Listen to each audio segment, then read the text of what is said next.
to Life in the Wings podcast. I am joined by I always want to say the wickedly talented. Wonderful. Adele Dazeem. Dazeem. What an iconic moment. That's me. No, that's him. No, I am joined by Jeevan Braich. How are you? I am so good. Thank you for having me, darling. When was the last time I saw you? Probably on a night out. We bump into each other in like Sophie's or something. We actually do. Do you actually? I think the last time I actually saw you was you were like near stage door at Wicked, and I think it was your birthday. Or it was probably Sophie's. I don't know. Quite possibly. We literally bump into each other all the time. And I'm very grateful for that. No, me too. So we always start this podcast with quick fire questions. Let's do it. AKA the 16-bar cut, as I like to call it. Oh, I like that. Thank you. Ready? I'm so ready. Audition or self-tape? Audition. Original work or revival? Revival. Ooh. Pop song or MT? I was really intrigued with this one with you. Because you love a riff. I love a riff. Oh, there we go.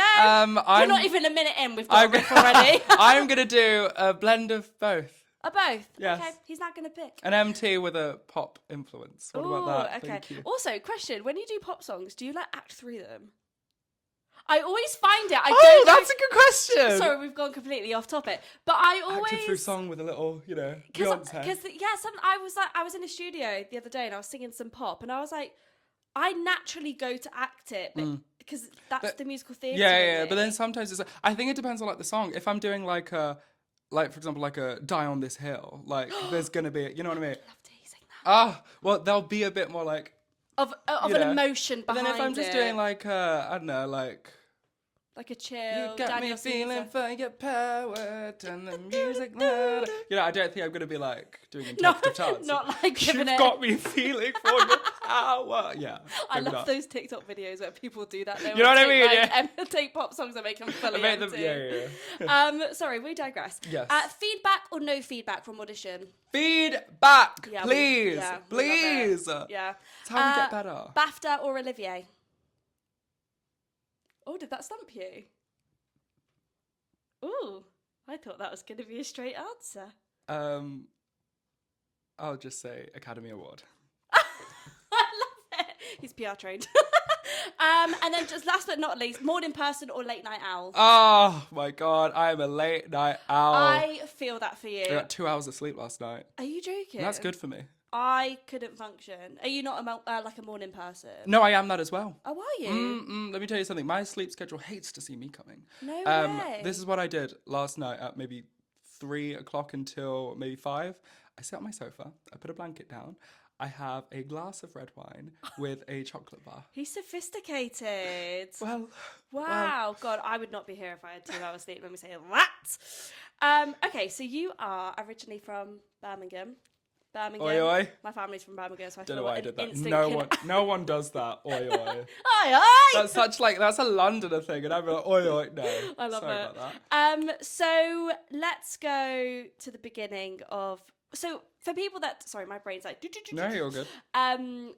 We met at a musical theatre course that did it run every Sunday? Every Sunday, yeah. Yeah, every Sunday, called West End MT. So that's where we met. That was years ago, wasn't it? Yes. Years ago. But also, that was the exact moment that you were auditioning for Starlight. Was it? Yeah. Oh my goodness, she knows it better than I do. No, I remember it. So take me back to... You're going to have to take me back. No. So take me back to the start of your career. You didn't go down the conventional route. No. I feel like I always that. So I did a very unorthodox route. I feel like there's like maybe 15 videos of me saying the same thing, and everyone's like, "Were you trained to say that?" It's like, no, that's just how my brain says it. But like, that's just... No, you're so right. It was an unconditional route. It wasn't like the drama school sort of way. It was like, yeah, I was putting covers out, stuff like that. And then I was also at this place, and like there were videos of just me singing online. And yes, because sorry, you've just clicked something in me. Did you get an audition for Starlight because of your TikTok presence? Yeah. Yes, okay. I didn't know that at the time. Yeah. I think that's something I recently found out. Yeah, and it was through one of the videos that we were doing, I know, like, since then I got told, like, it was also, like, they looked at my page and went through my covers and stuff like that, but I think one of the videos that they saw was me, literally, and I'll do it for you, it was literally just this. Let me tell you what I wish I'd known when I was young and dreamed of glory with no control. That was it. I love that Thank song. you. But like literally that segment was it. I remember this moment so clearly. So I'm not sure. Towards the end of the process, you and I were downstairs at the was it Fourth Monkey where we did it? Yes. And I remember specifically we were at the front door, and you were like, Charlotte, like I'm in for Starlight. Yeah. I'm getting quite far. Yeah. Yeah. And I couldn't really. Yeah. I was just expecting it to be like a first time audition type thing. I'm just gonna go in for a round. Or Yeah, something. because was it one of your first time like big auditions? Ever. And then And sorry, how old were you? I was 17 at the time. 17. I was still basically in the womb at that point. Like, But now I'm not. Now I'm old and haggard. So. I was gonna say he is. No, you're not haggard, but you're older, maturer. Oh, I'll take that. But I remember you being like so confused, and you being like, Charlotte, like I'm getting through the rounds, and I remember thinking, babe, you're gonna get this. And then the week after, you came up to me, and you were like, Shah, Andrew Lloyd Webber was in the room. Yeah, I was yeah, like, you are. Yeah, I remember this. I remember we were outside. Yes. You we were were like, outside. Andrew was there. And I was like, Andrew Lloyd Webber was in the room. Meanwhile, like, to me, like, so Andrew Lloyd Webber was one of the first songs that I had on my Spotify when I got Spotify, like one of his songs. So, like, and obviously as theatre kids, everyone knows Andrew Lloyd Webber. Yeah. But then I was like, when I saw an email be like, yeah, in this round, the people in the room, Andrew Lloyd Webber, I was like, wait, pause. Yeah. Sorry. Hold the phone. Rewind. I walked into that room. I was like this. I felt I couldn't look at him. I was like, I couldn't look at him directly. Was it really surreal? Like, what was the feeling So like when you walked in and he was there? Surreal. So surreal. He was like just sitting there, like, and I was like, oh my God. And like I remember for the first time, I was like, I see what people mean when they say, if I don't get this, I will still be happy. Because the fact that I got that far at that age and I got to meet and sing for Andrew Lloyd Webber. Yeah. Are you kidding me? Like, speechless, right? I remember you actually saying that or something similar to that, where you were just, I remember you just being so grateful for every round that you did.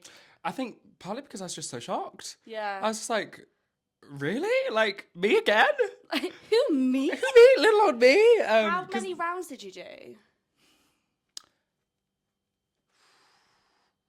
You know what? I think it was maybe like 6. Wow. Yeah. And that was quite daunting for someone where it's like your first. Yeah, because, you know, I was just in a room with, oh my God. What? I've got something to tell you. Tell us. Exclusive tea, guys. So obviously I was in the room with, like, not just people who had been through drama school, so they had at least 6 years prior experience, but also people who were, like, in the industry. And get this. Coming close. What? So I remember there was this one guy. I shan't say his name. I love how we're whispering as if no. I know. And you know what? If you see this, hey. But wait, I'm so intrigued. So basically, there was this one guy who, you know, lovely guy, but you know, there's a kind of like stigma, and a lot of like musical theatre creators make TikToks about this, like that one experienced person in the waiting room who's like trying to like intimidate you. Yes. Okay, I'm with so you. I had this firsthand. Meanwhile, I'm there 17 being like, yeah, you know, all green. And this one guy, like, he was lovely, really talented. And I know he'd worked a lot before. Okay. And he was just, you know, telling me, like, what the industry's like and da-da-da-da-da. And I was like, I'm just trying to go over, you know, Starlight Express. You know, I'm still trying to learn the words here. And he's like, I was just talking about, I really want it. It'll be great. And he was like, I just remember him standing up while I was sitting there. He's like, well, don't worry, babe. When I get the part, you can be my understudy. No, you're joking. And I went, no, you're joking. But not even in the joke. Like, it was said that. with conviction. It was said with chest. It was said with gumption. I was shocked. To my very core. I was like, that's pardon? So incredibly rude. But let me say it the way it was said. It was like, oh, but don't worry, babe. Like, when I get the part, you can definitely be my understudy. I can't. As if it's up to you. Have you seen this person since? No, not once. Sorry to that man. Are they in the industry still? I don't know. Interesting. Sorry to that man. He could walk past me on the street. I wouldn't know a thing. That's crazy. I'm sorry. That's actually. Yeah, but you know what? I'm so glad that I had something like that because it made me straight away click It actually helped me get the part because I clicked out of this bubble that everything's sunshine and rainbows and because Yeah. as much as the industry is, when it comes to auditioning, as much as people will be there to be like, oh babe, like da da da da da, they're still going in for that same part and they still Yeah. want it as much or if not more than you do, and you've got to want it more. And I Yeah. remember before I went into my audition, the door was slightly open and I was giving myself a little pep talk right in front of the casting. I was like, I just said to myself, right, I'm going to go in and I'm going to smash this. And I went in and I remember a while after, I think it was the director told me, you know, one of the reasons why you got the job was because we overheard that. And I went, No Yeah. way. yeah. They were like, They heard your pep talk. they were like, we heard you say something like outside, like, yeah, I'm just going to go in, I'm going to give it my all, I'm going to smash it. And they were like, that is exactly the character that, you know, Rusty, who I played in Starlight Express, was. Oh my gosh. So thank you to That's that a man. little Easter egg, a little sprinkle on top. I don't think I've Ever shared mentioned that. Yeah. Exclusive here at Life of the Wings. Exclusive. So, talk to me about how Starlight changed your life. I mean, first of all, it has got a huge fan base. Like I came to see your last performance. you did. Stage door was basically like you couldn't tell the difference between who was the cast and who wasn't. They cosplay Yeah. like they cosplay no other. Like next level. And you know what? I was fine with it until they started getting better at me than the makeup. That's funny. And then I'd be at stage show, I'd be like, oh, you look so good. Meanwhile, I'm like writing pointers on my hand. I'm like, So how did you contour that? yeah, I'm like, that's great. What product did you use? Just asking for a friend, you know? Like love that. I'd see like them tag me and stuff, and then they put themselves, and I'm like, or I'd see them in the audiences. I'd be like, we can't stand close together because you're kind of outdoing me here, and I don't like that. If they want I like a don't like picture that. with you. Like we've got Gabby Slade, 2-time Olivier Award winner costumes, my queen. But these people are making it out of whatever they've got. Yeah, like, they make it them. Like most of them make it. you know what I mean? Like that themselves. is insane. Like some of the bigger costumes as well, like Elektra, like with the spikes and stuff like that. Let me tell you something. I can barely do paper mache. I can't do 5-minute crafts. Yeah, no, I'm the same. And these guys are like creating Full blown. all of this. It baffled me every time I saw it. So yeah. Talk to me how Starlight changed your life. Yes. I mean, for one, like packing up all my stuff and moving to London at 17 was You didn't even live in London. no, Wow. Brummy through and through. Yeah. And so it was very, very, very scary. Like I lived in this adorable, lovely family's attic. Like they had like an attic room, not too far from here, actually. I've never even thought about doing that. It was like I found it on Theatre Digs. Like it was the best first experience to London I could ever get because the family were lovely. Yeah. And then I also lived with someone else who was in Starlight, who she then came into one of the other rooms. And like, it was just, yeah, it changed my life like in such a scary way. But like, I knew full well, I'm never going to be a doctor. I'm not going to be a brain surgeon. I shan't be going to the moon.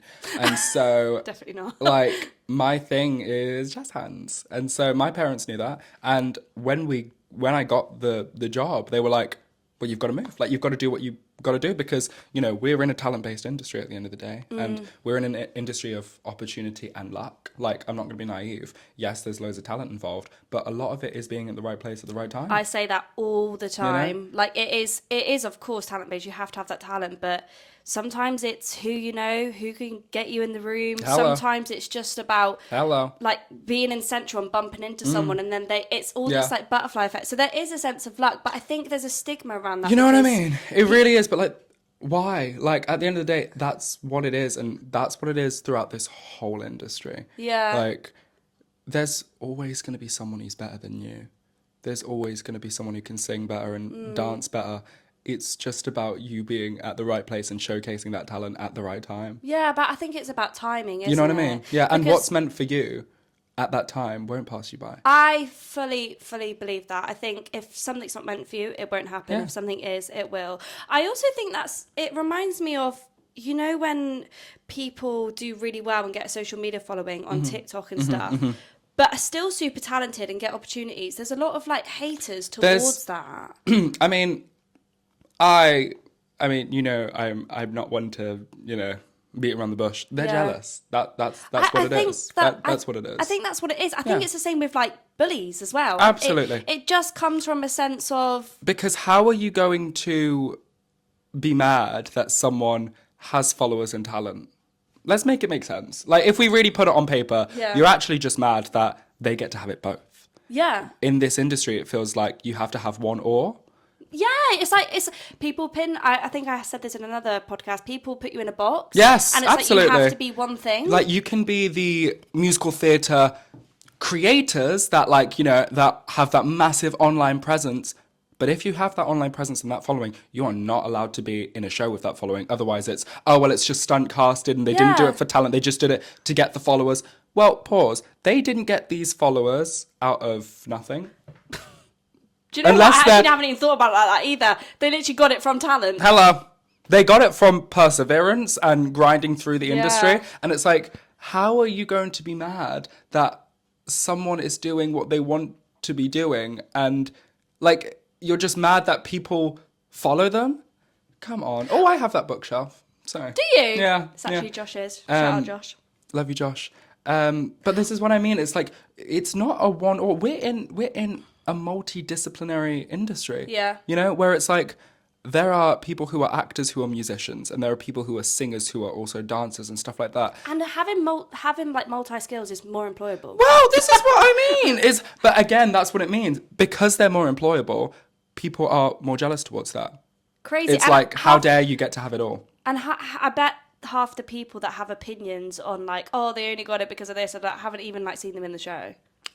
Like, do you know what I mean? Speak on it. Or like, they will judge the first curtain call they see. They will judge any little bit of like drama and stuff like that. And I'm like, realistically, my love, the grass isn't always greener on the other side. Yeah. If you were in that show, you would hate if someone was there saying, well, I think da-da-da and I think da-da-da. And I know that we're in an industry where we just have to accept the fact that people are always going to have opinions. But you know what? I've got opinions right back. Yeah, so true. Love that. So clock that. Talking about social media, you like to dabble in a bit of TikTok and Instagram. I used to love your videos. You used to do cooking videos, like cook with me, didn't you? Yeah, so I'm not really on TikTok anymore, which you're is... not? I know! I feel like, what if now I'm like, oh, I don't use TikTok, you know. I actually... You know what? Good for you, because I doom scroll. Yeah. And it takes up...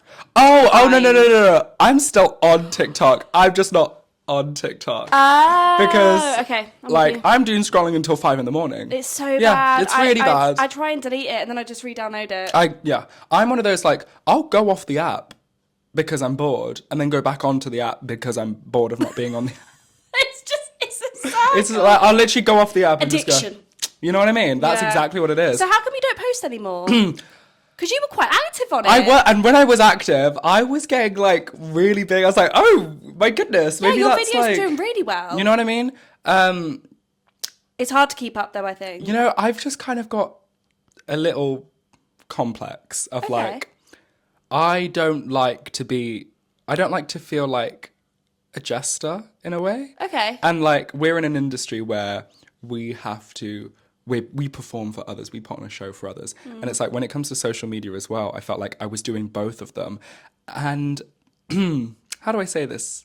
Oh, screw it. Why not? When I found that I gave so much of my presence online, it opened up the floodgates for people to assert themselves in my business. When realistically, if I'm scrolling, and even if I've got like a favorite creator, I follow them, you know? If they follow me back, that's great. But, like, that doesn't mean we've been best mates since primary. It's the parasocial relationships. That's the word! And obviously I hear a lot of that word. Yeah.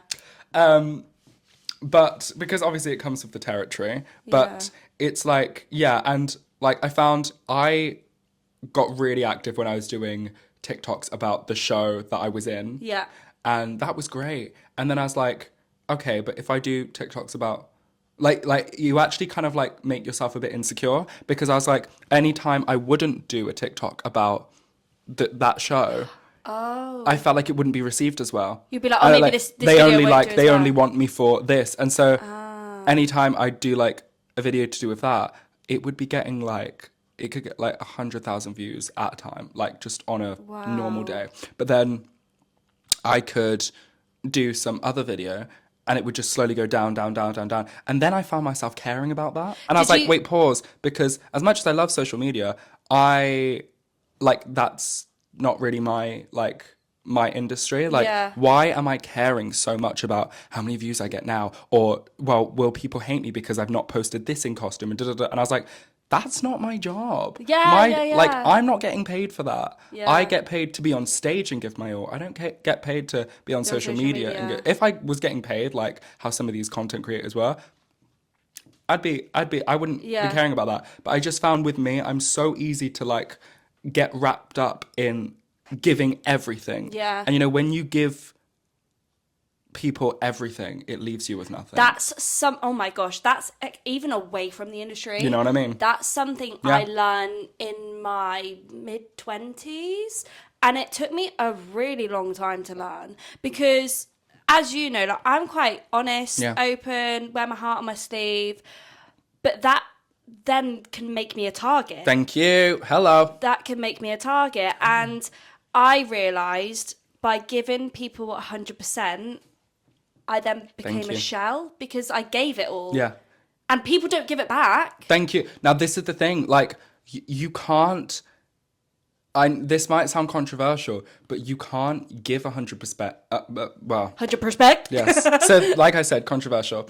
But you can't give 100% and get 100% back from others. No. Especially not in an industry where we are performing for them. Yes. You know, and so I just found myself being like, oh, but this hasn't performed as well, so now, you know, they must hate me and da-da-da-da-da. It sounds like you put your worth on...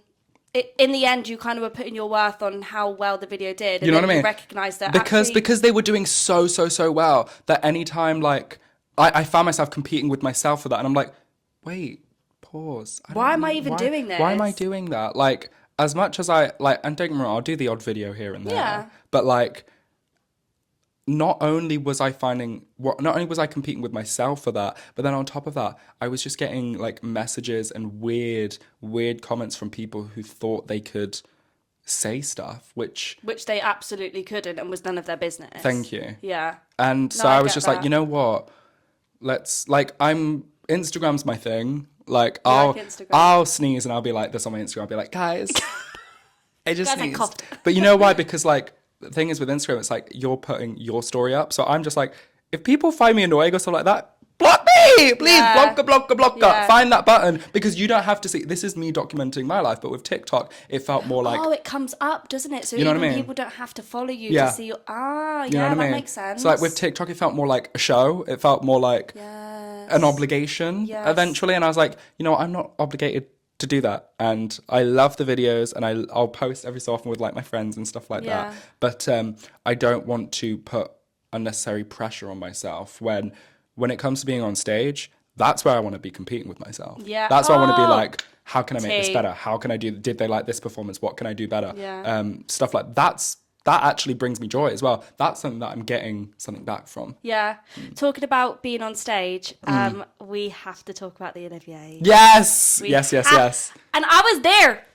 Period. I was there in the audience watching you. Yeah. Oh my God, I had tears in my eyes. I think, I mean, so did I. What was that like? You know what? It was crazy because I'd performed at the Royal Albert Hall before. Had you? Yeah. Wow. We did the Royal Variety as well. Of course, And that was with the whole cast. That was such a good day. All these amazing opportunities. I know, right? Incredible. But the Olivier's was next level. It was like, and it was just myself and Jade Marvin, who played Mama, on the stage. And oh my God, I could feel the eyes on me. Yeah. Because also it's a room full of industry professionals. Like, fans, I remember, like, we choreographed that. I went like down to my knees straight away, and I did this. I looked up and I just saw Adrian Brody looking at me like this, and I was like, "Don't look at me!" Or like Paul Mescal was like right there, and I was like, insane. I was like, like it was crazy, and it was such a heightened day. It was such a scary day for everyone involved. And like the red carpet and all that was so much fun. Yes. And I wore an outfit that I will never be able to top now, but Sorry, but I have to. Your outfits. people talk to me about this, and I'm so glad that people enjoyed it because, yeah, it was from America and it was like modeled after me and Your outfits are honestly like even today I was like I have to dress somewhat nice. Like I can't just be in like my jumper and leggings because meanwhile it's summer outside and I'm in all black like a weirdo. But honestly, your outfit. Do you have like designers that design your outfits, or are you just naturally good at choosing? I seek them out. Oh, do you? It's like the second I know there's an event coming up, I'm like, my first thought is, okay, what's my outfit going to be? Because you know what, like, our body is a canvas in our industry. Mm-hmm. We're like a walking self-tape. Wow. Someone write that down. Wow. Someone write that down. Oh my God. That shocked me. Yeah. I'm going to say it one more time. Our body is a canvas. We are a walking self-tape. Because, like, when you're in a room with people like that, they're not blind. And they do remember people. And even if they don't look at you and talk to you, if you're in a casting call, even months later, they'll see that headshot and go, where do I know that person from? And they'll think, oh, I remember them because of maybe that performance, maybe this. It can be an outfit, something that like for example, on that day, we were doing the red carpet and I walked past Tom Hiddleston. And I said to him, one day, you and I are going to be in something together. And he went, you look amazing, so I'm not surprised. And I went, see, like... They always say dress the part. Dress the part you want to be. Thank you. Like, it's just practice. It's just practice. Practice makes perfect. And we're practicing to be massive stars. So why not put that into practice, you know? When you did your final line at the Olivier's, and then you got... I just remember there was this just moment. Yeah. And then the applause. I've got shivers. What was that like? So like it finishing was like it, doing it. Yeah. I'm not gonna lie to you. It's really weird. So like obviously so much was going on. Like we just had a loss of my mom. And like grief is so weird because it will block stuff out. So like really? I can't remember so much of that performance. Because that was really because it was like recent. It was 2 weeks like to the day. And I was like, you know, like we had an empty seat up there where, you know, she bought tickets for. No. Yeah, like it was like oh babe, I'm so sorry. So it was one of them that like grief just kind of blocked that whole day out. Like I told myself, do the Oliviers, get through it. And then once I got through it, kind of trauma blocked in a way. And it's not until I rewatch that back, like my dad loves to watch that. I mean, we all end up crying when we're watching it. That's a nice thing as well because it's filmed. Yeah, you know what I mean? You can see it on YouTube, guys. Or like, for example, I was just at someone's house and they wanted to put it on. And it's not until I watch it that like it comes back. But I actually can't sit here right now, think what it was actually like performing the song because I just can't remember it. Like and I just feel grey. Let me tell you what it was like as an audience member seeing it, especially knowing you. I obviously knew what was going on in your life personally. Mm-hmm. And there were some words in the song that were really apt. The last, I mean, also it's a maternal figure song singing to you, being like, believe in yourself, The last line is, I won't let you down. Yeah. And they were like, Jeevan, can you look up to the sky and say that? And I was like, did they so you really want me to be a wreck? Because I do that anyway in the show. Like it's always been choreographed that way, and it's a beautiful moment. In the show, we've got like all these like lights and stuff like that. It's really cool. It's really cool. And you like lift off the ground. It's honestly, it's unreal. Like even before anything had happened, even in tech like a year ago, I was crying when I was seeing it and hearing it. Because it's a moment. Yeah. Like, and so on the Roll Out Hall, like when I was looking at, I was like, I could not get through that line. I was like, and you could see, but what we could see as an audience was obviously talent, strength, determination. Thank you. acting through song. Oh, like, it well. was just, honestly, the minute it finished, I was like, right, YouTube. Like, do you know what I mean? Yeah, it felt really, really, really, like, really special. And you know what? I felt so happy that I got to do it and I got to be there for it and through it, you know? Yeah, definitely. You know, it was Angelina Jolie. I saw an interview of hers, and it was like, she said something about, like, when you go through a tough time, go through it.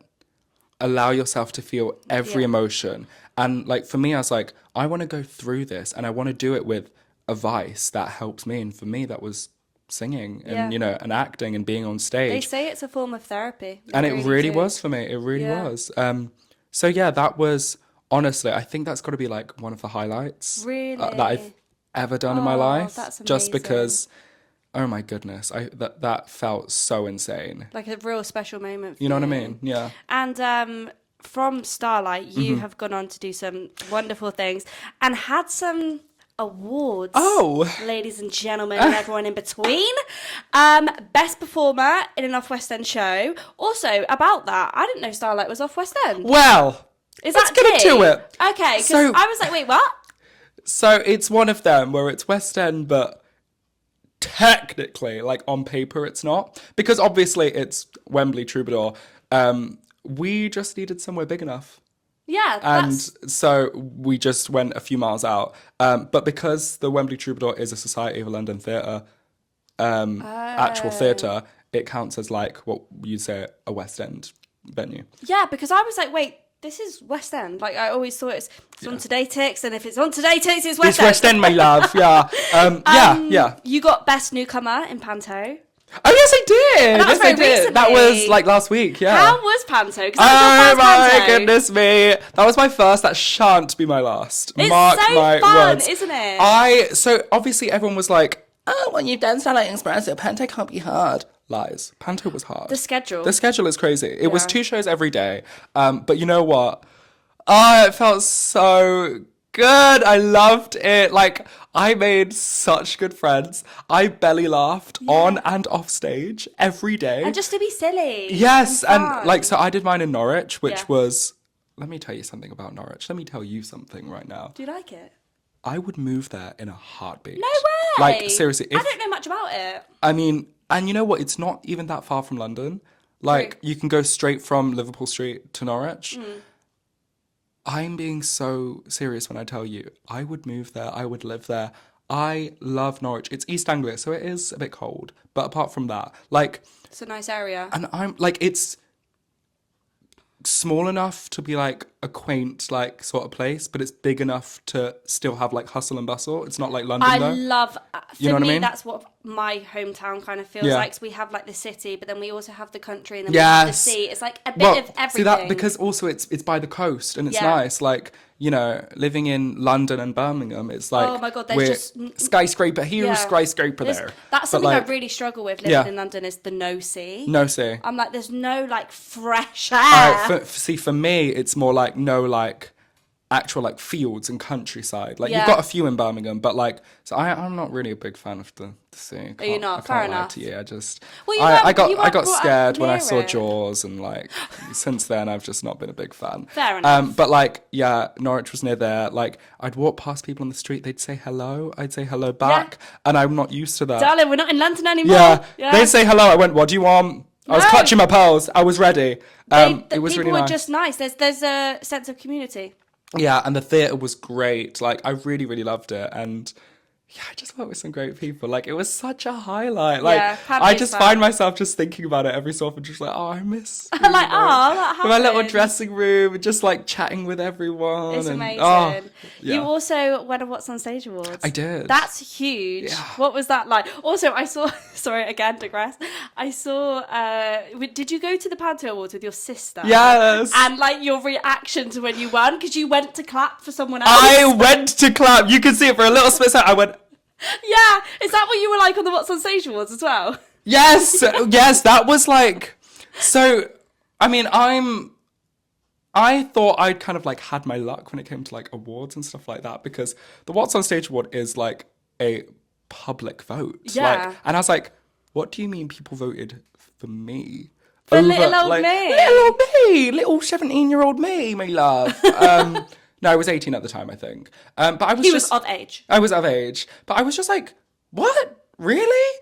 I was shocked to my very core. And then recently with these Panto Awards as well, I was like, I'm in a category, like, it's best newcomer. And, like, newcomer, like, celebs are in Pantos. So, like, That's so true. there was and, like, so many of them are doing it for the first time. There was so many of them in there. There was a BAFTA winner. There was, like, Sarah Hadland, who is my queen.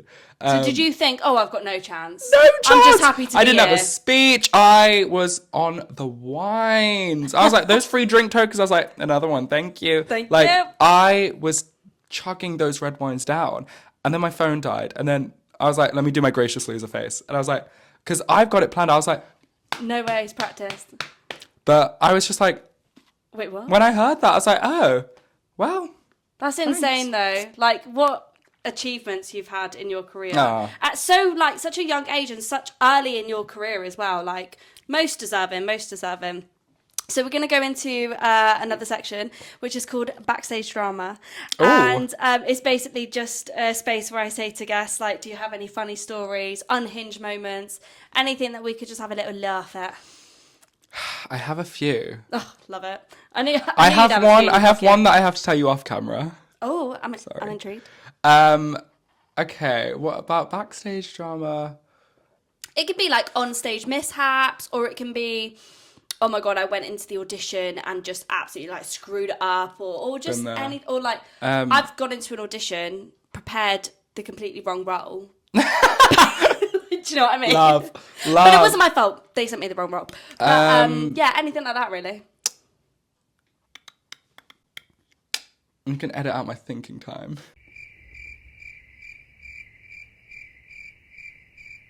Being at one point on a show on wheels, like the falls were I was gonna say, okay, let's talk about crazy. that then. Like I start the show like with the second, like what am I saying? The second song is a solo song called Crazy. Not solo, other people are in it. Sorry. And at one point I go down this massive 6-foot ramp or whatever it is. God. And like we do what's called a whoop-de-doo. What's that? It's like a way of stopping. So it's like if I were to, this is me here. Okay. This is the ramp. So if I were to go down like this, I then have to like sort of jump backwards to break.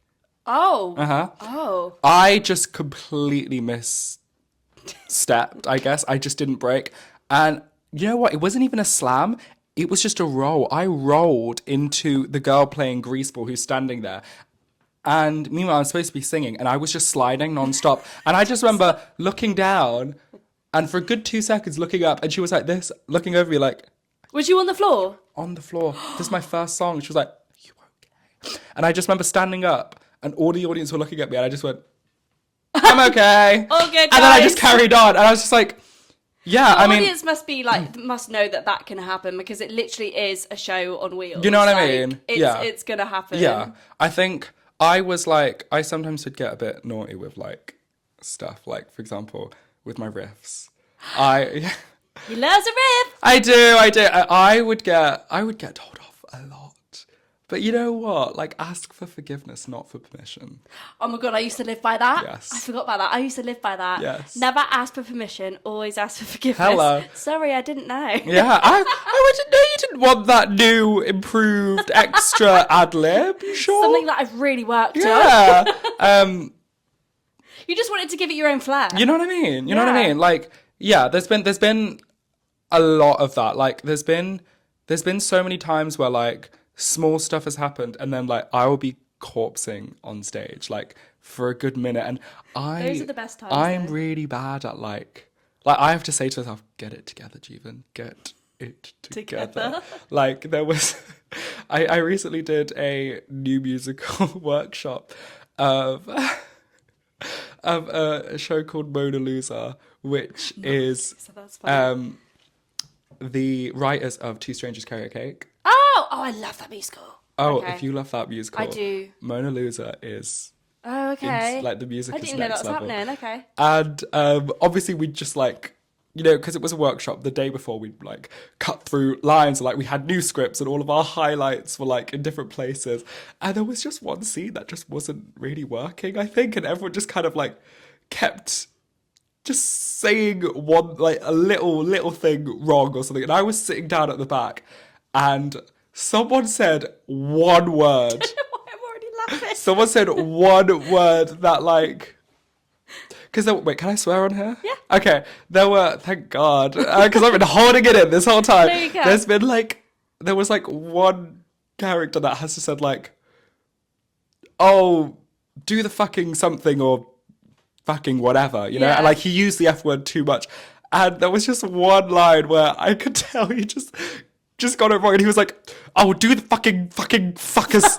Fucker thing, and I was sitting at the back and no one else was reacting, and I kid you not, this was me at the back. I was like your shoulders just going up and down, and up and down. I was laughing so much at the back that someone recorded because I was laughing for that long to myself. No I was way. crying with laughter. I was like Sometimes things just really tickle you. and you then just can't... I literally looked to the side and I saw another cast member looking at me and I was like, no, don't start. It's when you're at that point where it's beyond, and then you're like, I can't even have eye contact with anyone right now. I have to zone out. That was the one. That's so funny. See, that's a good story. That was worth the thinking time.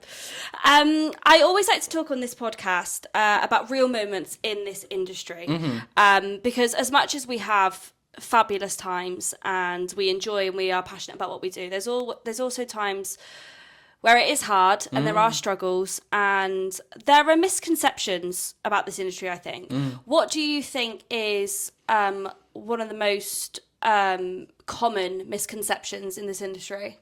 That the life of like a musical theatre performer, no matter what scale or what level, it's like the amount of people who are like, oh my God, I wish I could like just have your life. I just get to be on stage and do a little song and then go home. And, you know, you must be so like, it's so nice being rich and famous. I went, I'm nothing of the sort. Like, at the end of the day, so many people, we lose so many great talents purely because people can't afford to stick through this industry. Yeah. And that is absolutely their prerogative. I think such a big misconception about the industry is that it is like, once you get a job, it's like sunshine and rainbows. Yeah. It's not like, and I think because social media makes it look that way sometimes, like I'll see other people's story, I'll be like, oh wow, like, you know, they're doing a show, then they're going to like a yoga class, and then they're going out with their friends, and then they do another show. How lovely their life must be. And I'm like, no, actually, like a lot of the time, like the people are, you know, this industry is it's so hard because, you know, yes, we're singing, acting, and da-da-da-da-da, but like, think of how much money theatre brought in to the industry. West End alone last year. Now think about how much people are getting paid for that. I was going to say, think of how little we get from Yeah, it. you know what I mean? It's awful. I think people think it's... Because I get it a lot, even myself, and oh God, your life must be amazing. And it's like, don't get me wrong, my life is amazing, but not because of the industry. My life's amazing because I make it amazing. Thank you. I have lovely friends, Yeah. and you know, I have this podcast, and I do things. So yeah, I massively agree. And we've both, no doubt, have had muggle jobs. Well, had... I'm trying to get one right now, and it's nigh on impossible. There you go. So we talk about the musical theatre industry being impossible. People. Well, this is my thing. Like, if, like, this is so, honestly, like, I say to myself, no matter what's going on, I'm living, I'm healthy, and there is someone in this world who, even if I'm at my lowest, would still want to trade lives. And so I have to be grateful for what I've got. However, sometimes I'm just like, you know, I just wanted like to give my CV in, like I've got 2 years hospitality experience. I was like, let me work in a cafe between jobs. I can have a nice, simple, like just make a little money, make some coffees, have some fun, make some friends. And that's impossible. Like it's actually impossible. There's like no jobs about... Full stop. In whatever industry. My friend's also struggling as well. But also as well, people think once you've got your one big job, it just keeps rolling. Yeah, But we get so many no's. Like, even the people that you see online that are so successful, whatever success is, get no's. they get no's. And sometimes don't even get past the first round. Yeah. It's just about the job. And it can be something that, like, because I'm guilty of, like, fan casting myself in something and then imagining my life, and I'm like, yes, and then I'll have the job and I'll be in the show, and then I imagine my life in the show. Oh yeah, babe, we all do that. And then when I don't get the role, I'm like, no, that's not supposed to. Sorry, I've already made my Instagram Yeah. post. Yeah. I've got it in my drafts, my I've love. already done my announcement. Yeah. It's so true that I feel What's like on stage is actually messaging about this right now. What do you mean? sometimes it's good to be Delulu though. Yeah, but you know what? Like, especially that, like, you know, I was recently in for something which I was like, come on, like, surely. I think it didn't help that I saw other people commenting about it under, like, posts and stuff like that, being like, oh my God, this is going to be Jeevan Braich. I was like, yes, it's going to be me. Yes, it is. It's me. I think I know what this is, but okay, yeah. And then I was like, wait a minute, pause. I've done that to myself. Like, I've built up this thing in my head, and that doesn't mean that I didn't work hard for it, because I did, but it's also like, people really think it's like one thing to another, and it's nothing of the sort. At the end of the day, like, someone who is like suited better to that role got the part, and who am I to... I remember that happening. I won't mention who it is, but it's someone well known in this industry, and it was many years ago, and it was very telling on their social media that they really wanted this part, and then the show came, and everyone was commenting. Everyone was commenting like this, and this, and then I don't remember what happened, or whether they basically didn't get it, and there's this like huge pressure that comes from other people, right? And then you feel like not only have you let yourself down, but you've let them down. Yeah, and that's how I felt recently, because I was like, wait, God, I was like, shit, there's a hashtag. There's a hashtag. I can't even and I was imagine. like, and I've not got it, you know? Yeah, it's just. But you know what? Like this is what I mean. Like, we said it earlier in the episode. If it's not meant for you, then it'll go by. Then it will go by, and that is okay, because you know what. You know, I think also it's so easy for us to tell other people this, but then, you know, as actors, it's so like we don't take our own advice. As but it's people, like, we don't. You know what I mean? And like, it's like we're very like, you know, the no's that we get now will make the yeses that we get later down the line so much more worth it. Oh, absolutely. And nothing beats a good graft. Thank you. You know what I mean? Because then you feel like I've earned this. Yeah, and if you're going from job to job to job, great for you, and it means that those jobs were right for you at that time. You know, but if you've gone from one job to nothing to maybe a job in the future, or if you've gone from no job to maybe something better, that means that job was right for you at that time, because 100%. you know, you don't know what else is going to happen in your life in the meantime, and it's just so important to just remember that life is not as you see it on like social media and stuff like that. And I think that's really the biggest isn't. misconception that I've learned about. Love that. Yeah. 100%. See how I linked it back to the question at the end? Well done. I didn't. It's like you're a podcast host yourself. What, baby? Let's plug your podcast. What is it? The Derail Podcast.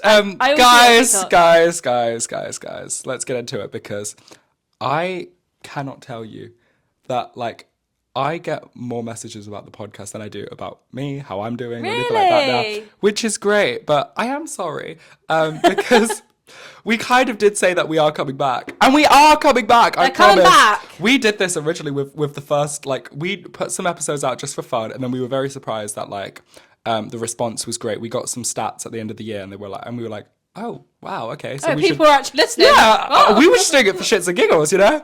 And then we advertised it, and then we just like kind of left it alone for a bit, because it's just hard. We're three people with very different schedules, but the second our schedules align, you shall be getting like awesome stuff. We'll get Charlotte on. And I'll be, please get me on. I've never been on a podcast. What? No, babe, why would I be on a podcast? Why wouldn't you be?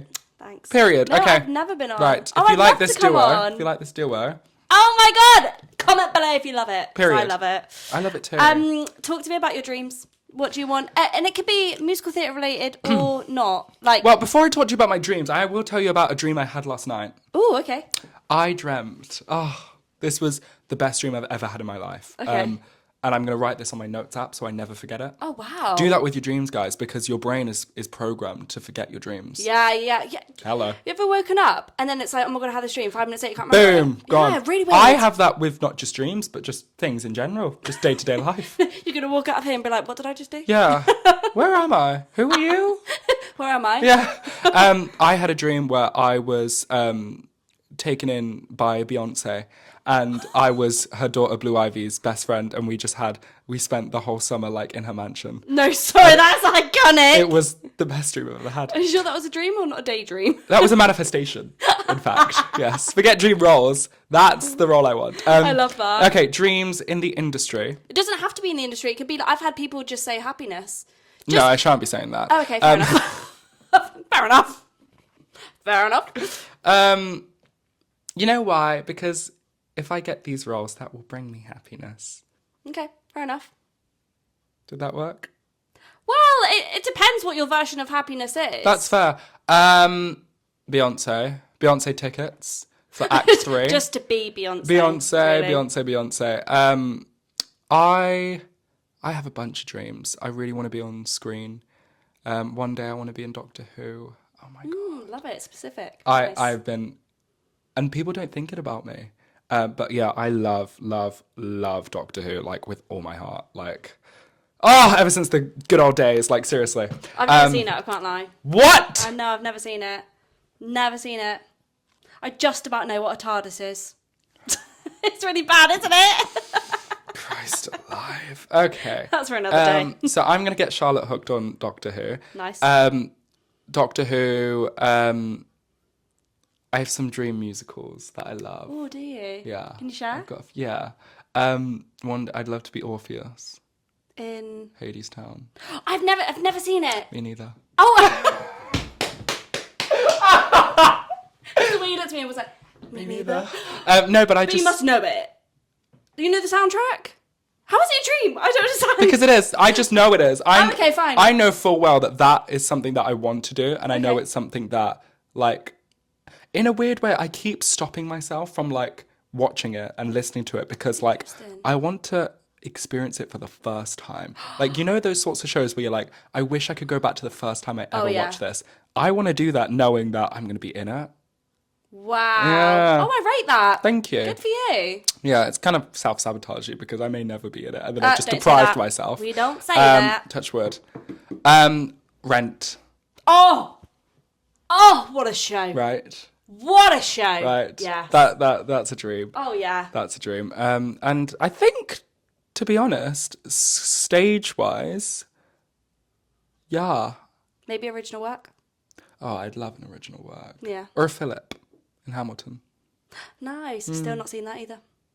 No, I've that's seen bits and crazy. bobs. That's No, crazy. because I've worked for the company, like for DMT front of house. Well I've then. seen bits and bobs, Fine. and because I've seen bits and bobs, I'm like, I'm not paying Yeah. over £10. No, that's a fair. ticket. I'll pay £10. And That's me. Any theatre I go to now, like, I don't want to pay more than, like, you know. Because nowadays, literally, I will give you my left shoe, and that's about it. Yeah. Not even. They cost a kidney nowadays. No, they do. Really do. It's crazy. But yeah, no, for me, stage and screen, I really want to be in. Yeah. Sitting on your screen. No, Yeah. on my screen. On your screen. Ah! Specifically.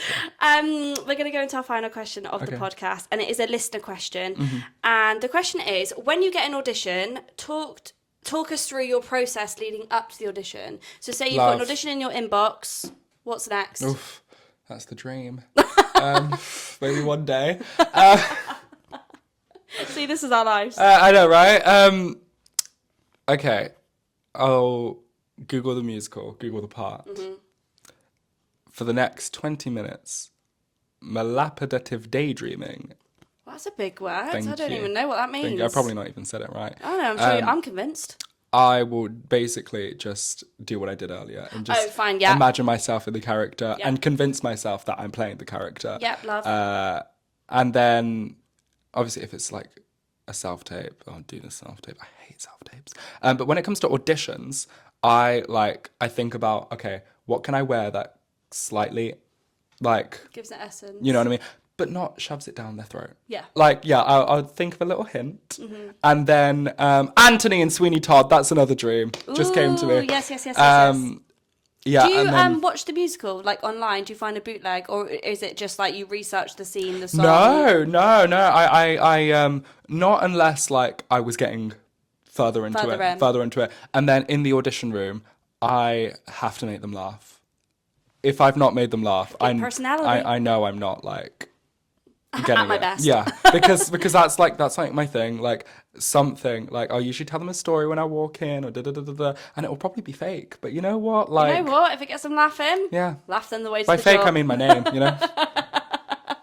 I love that. Okay, cool. Yeah, that's pretty much my. I think at the end of the day, all you can do in an audition is actually just be yourself and be your own talent. Yeah. But there's definitely things you can do to accentuate it. Yeah, 100%. Yeah.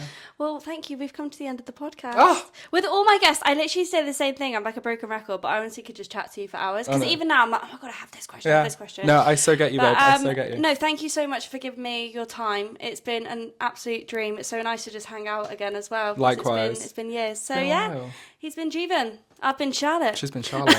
Thank you so much for watching, guys, and please like, subscribe, and comment. Comment if you enjoyed this duo, because maybe we'll make a reappearance. Who knows? Who knows? Wow, see you next week. Bye.